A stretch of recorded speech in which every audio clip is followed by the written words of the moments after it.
আমাদের দেশনীতিও বন্দী অবস্থায় ছিলেন। তো আজকে ইতিহাসকে যদি পূর্ণ মূল্যায়ন করতে হয়, নতুনভাবে মূল্যায়ন করার জন্য এবং এই আমাদের নতুন প্রজন্মকে আসলে ইতিহাস জানতে হবে যে দলের নেতা কর্মীর উপরে দমন পীড়ন রাজনীতি শুরু করলো এবং যেই আইন পাশ করা হয়েছিল সকল দলের ঐকমতের ভিত্তিতে যে বাংলাদেশের নির্বাচন কেয়ারটেকার গভর্নমেন্টের মাধ্যমে হবে, সে আইন তারা বিলুপ্ত করলো।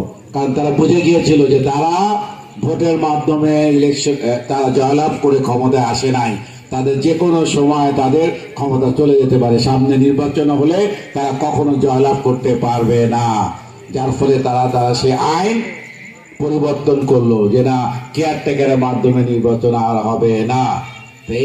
সেই আইনকে ফিরিয়ে আনার জন্য আমাদের দেশ নেত্রী, আমাদের দলের নেতা কর্মী, আপনারা সহ আমরা সবাই বিভিন্ন সমাবেশ করেছি, বিভিন্ন আন্দোলনে ছিলাম, যাতে আবার সেই গণতন্ত্র ফিরিয়ে আনার জন্য উনি যথেষ্ট কাজ করে গেছেন। এবং একইভাবে আমাদের এই দেশে দীর্ঘ আন্দোলনের পরিপ্রেক্ষিতে পরবর্তীতে ওনাকে মিথ্যা মামলায় এই হাসিনা ফ্যাসিস্ট সরকার কারারুদ্ধ করলো।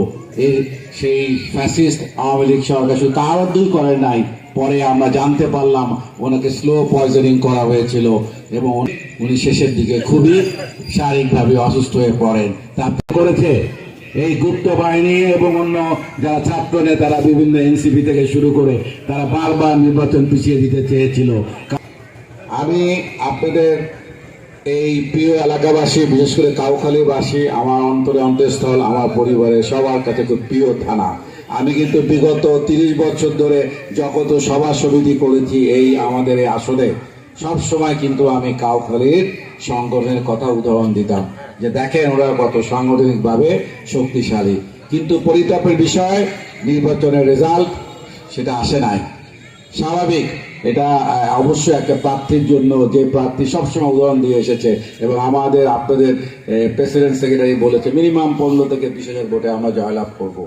কিন্তু গুপ্ত বাহিনীর চক্রান্তের সাথে আমাদের দলের কিছু নেতা কর্মী তারা ষড়যন্ত্র করেছে, যেটা আমাদের সদস্য সচিব দিন মোহাম্মদ ভাইও বলেছে, যার পরিপ্রেক্ষিতে আমরা আশানুরূপ রেজাল্ট পাই নাই।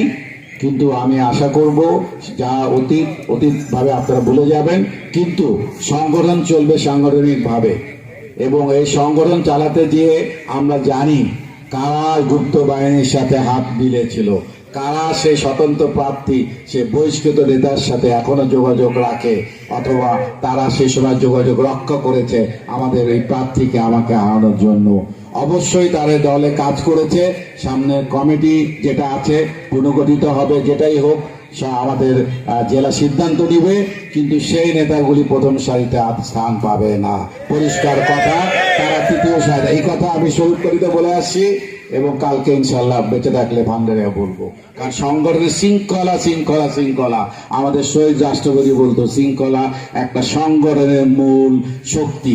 শৃঙ্খলা না থাকলে পরিবারে যেমন অশান্তি হয়, সেরকম আমরা সবাই বিএনপি পরিবার। আপনারা অশান্তি চান? আপনারা?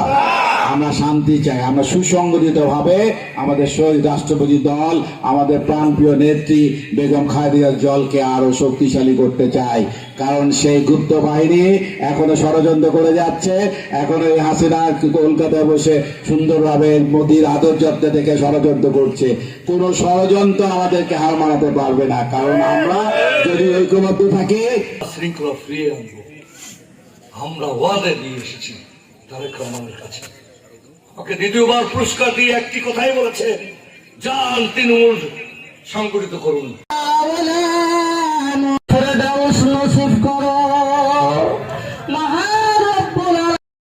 দান করে দাও মহান রব্বুল আলামিন, দাও মহান রব্বুল আলামিন, দাতা মেহেরবান আল্লাহ, আমরা খেলা বুঝিয়ে খেললে তুমি মাফ করে জান্নাতুল ফেরদাউস নসিব। প্রধানমন্ত্রী তাকে তুমি কবুল আর মঞ্জুর করো।